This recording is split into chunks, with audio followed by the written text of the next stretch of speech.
क्या आप IAS officer बनना चाहते हैं? क्या आपका भी सपना है कि देश के लिए आईएएस जैसे आप सेवा कर सकें? अगर आपका जवाब हाँ है तो आज इस वीडियो के जरिए हम आपको बताएंगे आईएएस फॉर्म को भरने से लेकर आईएएस ऑफिसर बनने तक का सफर। इतनी बड़ी जिम्मेदारी के लिए सही व्यक्ति का चुनाव होना भी अपने आप में एक बहुत बड़ी जिम्मेदारी है। इसलिए आईएएस परीक्षा का डिजाइन इस प्रकार से किया गया है कि उसमें सिर्फ टैलेंटेड कैंडिडेट्स का ही सिलेक्शन हो। हर वर्ष आईएएस परीक्षा में लगभग 6 लाख लोग बैठते हैं, जिसमें से केवल 1000 लोग ही सेलेक्ट हो पाते हैं। ये भारत देश की सबसे बड़ी सरकारी नौकरी है जो हर इंसान के जीवन को कहीं न कहीं प्रभावित करती है। चाहे वो शहर हो या जिला, राज्य सरकार हो या फिर भारत सरकार, सभी शीर्ष पदों पर एक आईएएस अधिकारी ही होता है। सबसे पहले बात करते हैं नोटिफिकेशन के बारे में। हर साल यूनियन पब्लिक सर्विस कमीशन फरवरी के महीने में सिविल सर्विसेज का विज्ञापन प्रकाशित करता है, जिसमें आईएएस के साथ साथ लगभग 24 सेंट्रल सिविल सर्विसेज के लिए भी विज्ञापन दिया जाता है।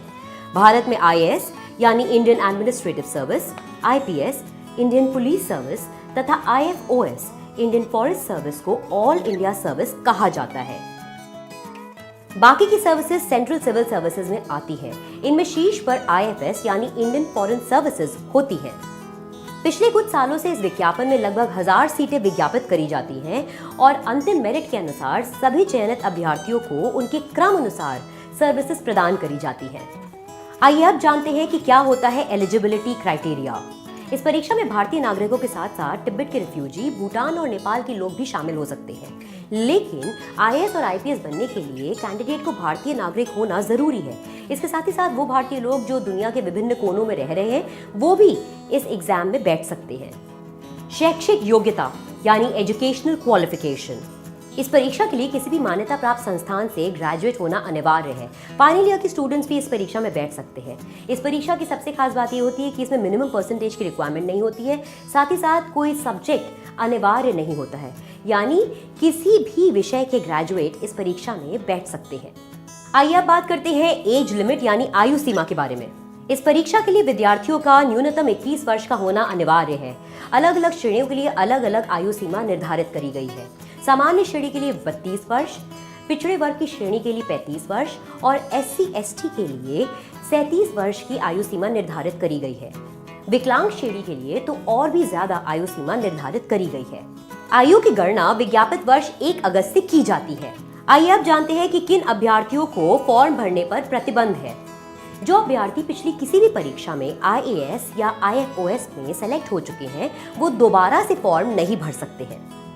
आइए अब जानते हैं फॉर्म भरने से जुड़े कुछ महत्वपूर्ण तत्व। विद्यार्थी को फॉर्म भरते वक्त सबसे बेसिक इंफॉर्मेशन जैसे खुद का नाम, माता पिता का नाम इत्यादि भरना अनिवार्य है। सिविल सेवा प्रारंभिक परीक्षा के लिए सेंटर भी अंकित करना होता है। ये परीक्षा देश के 72 शहरों के विभिन्न केंद्रों पर एक साथ आयोजित की जाती है। खास बात यह है कि अभ्यर्थियों को सिविल सेवा मुख्य परीक्षा का ऑप्शनल सब्जेक्ट भी फॉर्म भरते समय बताना होता है। नोटिफिकेशन में 26 ऑप्शनल सब्जेक्ट्स की सूची में से किसी एक का चुनाव करना होता है। फॉर्म भरते समय आपको अपना परीक्षा का माध्यम भी बताना होता है। आप हिंदी और इंग्लिश दोनों में से किसी भी माध्यम में परीक्षा दे सकते हैं। फॉर्म भरते समय आपको अपने पसंद की सर्विसेज को क्रमवार बताना होता है। इसे सर्विस प्रेफरेंस भी कहते हैं। साथ ही आपको अपने पसंदीदा राज्यों की सूची भी क्रमबद्ध रूप से देनी होती है कि आप कहां पर या कौन से राज्य में काम करना पसंद करेंगे। आईएएस के लिए कितने अटेम्प्ट्स मिलते हैं? इस परीक्षा में हर श्रेणी के अभ्यर्थियों के लिए अटेम्प्ट्स निर्धारित किए गए हैं। सामान्य श्रेणी के लिए 6 अटेम्प्ट्स, अन्य पिछड़ा वर्ग के लिए 9 अटेम्प्ट्स और SC/ST के लिए कोई सीमा नहीं है। ध्यान देने वाली बात यह है कि फॉर्म भरने को अटेम्प्ट काउंट नहीं किया जाता है। प्रारंभिक परीक्षा के किसी भी एक पेपर में सम्मिलित होने को अटेम्प्ट मान लिया जाता है। अब एग्जाम के प्लान के बारे में जानते हैं। यूपीएससी परीक्षा को 2 चरणों में आयोजित किया जाता है। पहला चरण है प्रारंभिक परीक्षा और दूसरा चरण है मुख्य परीक्षा। मुख्य परीक्षा के 2 भाग होते हैं। पहला मुख्य लिखित परीक्षा और दूसरा इंटरव्यू चरण। पहले चरण को प्रारंभिक परीक्षा कहते हैं और इसके मार्क्स फाइनल मेरिट में काउंट नहीं किए जाते हैं। ये परीक्षा सिर्फ अभ्यर्थियों की संख्या कम करने के लिए होती है, इसलिए क्वालिफाइंग मात्र है। मुख्य परीक्षा में दोनों भागों में अर्जित मार्क्स के आधार पर फाइनल मेरिट लिस्ट तैयार करी जाती है। सिविल सेवा प्रारंभिक परीक्षा का सिलेबस। सिविल सेवा प्रारंभिक परीक्षा में 2 पेपर होते हैं। पहला पेपर जनरल स्टडीज के सारे क्षेत्र या एरियाज कवर करता है। ये सारे टॉपिक्स जैसे history, geography, economy, current events, general science, environment, technology, Indian policy and governance आदि होते हैं। जबकि सेकंड पेपर में यानी एप्टीट्यूड में एसएससी, बैंकिंग एग्जाम टाइप के क्वेश्चन रहते हैं, जैसे comprehensive logical reasoning, basic numeracy आदि होते हैं। सिविल सेवा प्रारंभिक परीक्षा। सिविल सेवा परीक्षा का पहला पड़ाव सिविल सेवा प्रारंभिक परीक्षा है, जिसे जून के महीने में पूरे भारत के 72 शहरों के विभिन्न केंद्रों पर एक साथ आयोजित किया जाता है। परीक्षा के लिए लगभग 6 लाख लोग फॉर्म भरते हैं और लगभग 5 लाख लोग परीक्षा देते हैं। ये परीक्षा 2 पालियों में आयोजित की जाती है। प्रारंभिक परीक्षा में 2 पेपर होते हैं। पहला सामान्य अध्ययन है, जो कि सामान्य अध्ययन विषयों से जुड़ा होता है, और दूसरा सामान्य अध्ययन 2 पेपर होता है जो एप्टीट्यूड से जुड़ा है तथा सिर्फ क्वालिफाई करना होता है, और प्रारंभिक परीक्षा की मेरिट में इसके नंबर नहीं जुड़ते। पहले पेपर में 100 क्वेश्चंस होते हैं और 2 घंटे का समय होता है। प्रत्येक प्रश्न 2 मार्क्स का होता है। इसी तरह दूसरे पेपर में 80 क्वेश्चंस होते हैं और 2 घंटे का समय होता है। इस परीक्षा में 1/3 की नेगेटिव मार्किंग होती है। एक दिन की इस परीक्षा में लगभग 5 लाख लोग एक बार में बैठते हैं। ये इकलौती ऐसी परीक्षा है जिसमें सबसे ज्यादा कंपटीशन होता है, क्योंकि 5 लाख लोगों में से सिर्फ 15,000 लोगों का ही सिलेक्शन होता है। ध्यान देने वाली बात यह है कि इस परीक्षा में इसकी प्रारंभिक परीक्षा में पास होना अनिवार्य है, तभी आप सिविल सर्विस की मुख्य परीक्षा में बैठ सकेंगे। सिविल सेवा मुख्य परीक्षा, civil services main exam. IAS prelims परीक्षा का रिजल्ट जुलाई महीने के अंत तक घोषित कर दिया जाता है, तथा जो अभ्यर्थी इसको पास कर लेते हैं उन्हें सिविल सेवा मुख्य परीक्षा का फॉर्म भरने के लिए दोबारा ऑनलाइन आवेदन करना होता है, जिसके लिए लगभग 20 दिन का समय दिया जाता है। इसे डिटेल एप्लीकेशन फॉर्म भी कहते हैं। IAS इंटरव्यू में इसका बहुत बड़ा महत्व होता है। मुख्य परीक्षा लिखित में विज्ञापित सीटों की संख्या के 15 गुना विद्यार्थियों का चयन किया जाता है। इस IAS एग्जाम के अंदर सारे क्वेश्चन सब्जेक्टिव होते हैं और इन्हें पूरा करने के लिए विद्यार्थियों को 3 घंटे का समय दिया जाता है। सिविल सेवा मुख्य परीक्षा में 2 तरह के पेपर होते हैं। एक तो वो पेपर्स जो सभी के लिए समान होते हैं, और दूसरे ऑप्शनल सब्जेक्ट्स के पेपर होते हैं जो कि प्रत्येक सब्जेक्ट के लिए अलग होते हैं। अभ्यर्थी ऑप्शनल सब्जेक्ट का चयन करते हैं तथा उसी के पेपर देते हैं। सिविल सेवा मुख्य परीक्षा में कुल 9 पेपर होते हैं, जिनका टोटल 1750 मार्क्स होता है। इसमें आपको 9 में से 7 सब्जेक्ट में ज्यादा फोकस करना है, क्योंकि 7 सब्जेक्ट पेपर्स में से ही मेरिट बनाई जाती है। इंग्लिश और सामान्य भाषा का पेपर केवल पास करना होता है और इसके मार्क्स नहीं जुड़ते हैं। खास बात यह है कि जो माध्यम आपने फॉर्म पर अंकित किया हो, उसी माध्यम से आप परीक्षा दे सकते हैं। दूसरे माध्यम से परीक्षा देने पर आंसर चेक नहीं किया जाता, ऐसा निर्देश प्रत्येक पेपर पर लिखा होता है। इंग्लिश तथा भारतीय भाषा के पेपर में पास होने के लिए सिर्फ 25% अंक लाने होते हैं। भारतीय भाषा का कंपल्सरी पेपर अरुणाचल प्रदेश, मणिपुर, मेघालय, मिजोरम, नागालैंड तथा सिक्किम के अभ्यर्थियों के लिए अनिवार्य नहीं होता है। ये दोनों पेपर 300 मार्क्स के होते हैं। शेष सभी पेपर 250 मार्क्स के होते हैं। सिविल सेवा मुख्य परीक्षा में कुल 9 पेपर होते हैं, जिनका टोटल 1750 मार्क्स होता है। सामान्य अध्ययन के 4 पेपर होते हैं और एक निबंध का पेपर, एक इंग्लिश का पेपर और एक भाषा का भी पेपर होता है। इसके अलावा 2 ऑप्शनल सब्जेक्ट्स के पेपर भी होते हैं। सिविल सर्विसेज मुख्य परीक्षा सिलेबस। सिविल सर्विसेज ऐसे पेपर। इस पेपर में दिए गए टॉपिक्स में से 3 घंटे में 2 निबंध लिखने होते हैं। प्रत्येक निबंध 125 मार्क्स का होता है।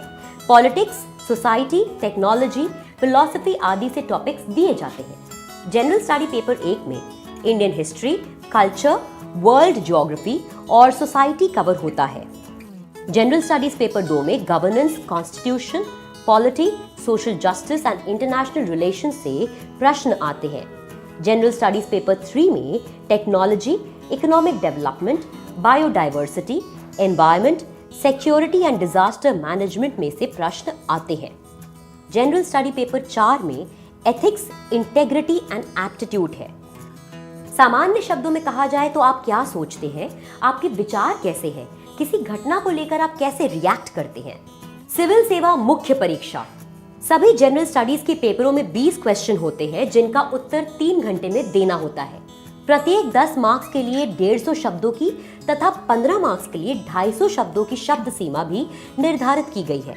परंतु एथिक्स के पेपर में केस स्टडीज आती है, इसलिए उसमें सिर्फ 12 प्रश्न ही पूछे जाते हैं। पेपर का स्ट्रक्चर फिक्स नहीं होता है और ये किसी भी साल बदल सकता है। ऑप्शनल सब्जेक्ट के पेपर में 8 क्वेश्चन आते हैं जिनका 3 घंटे में ही उत्तर देना होता है। सिविल सेवा मुख्य परीक्षा में चयनित अभ्यर्थियों की संख्या विज्ञापित सीटों की संख्या से 2.5 गुना होती है, यानी लगभग 15,000 में से 2,500 ही इंटरव्यू के लिए चयनित होते हैं। पर्सनालिटी टेस्ट या इंटरव्यू। सिविल सेवा मुख्य परीक्षा लिखित का रिजल्ट अगले वर्ष मार्च तक आ जाता है।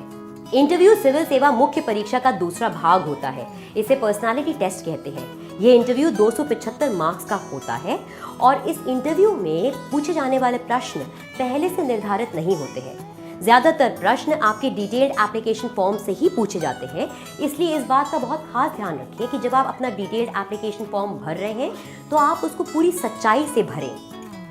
आईएएस इंटरव्यू के लिए अभ्यर्थी को यूपीएससी की दिल्ली स्थित धौलपुर हाउस बिल्डिंग में आना होता है।